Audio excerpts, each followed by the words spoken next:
Hello guys, have a good time. I am Bear, and I want to take the Python language learning course with you. Python is a high-level, object-oriented, general-purpose language that you can use for anything. It is useful in the fields of a back-end developer, data analysis, artificial intelligence, numerical calculations, and many other things. For example, from web and mobile programming to making computer applications and making games. Due to the high power of this language, most of the big organizations and companies in the world use this language.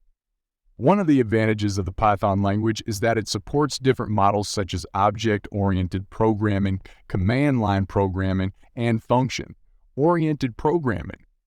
For example, you can implement logic and operations necessary for a game by scripting this language. Another feature of this language is its modularity, which means that your codes can easily be reused in other projects.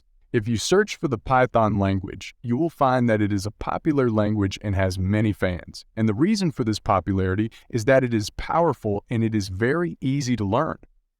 In this course, I want to teach you the Python language from the basic and lowest level, so that even if you do not have complete knowledge of programming, you can understand and learn it very well.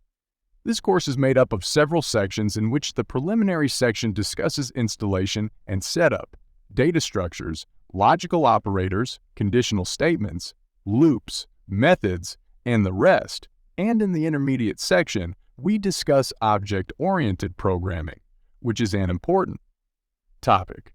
And we talk about modules and packages and handle errors. Finally, we enter the advanced section where we talk about decorators and generators, advanced modules, and GUI, which stands for Graphical User Interface. Well, we will finish this session and start learning from the next session, which will teach the installation and operation of Python language. Until the next meeting, I hope you have a good day.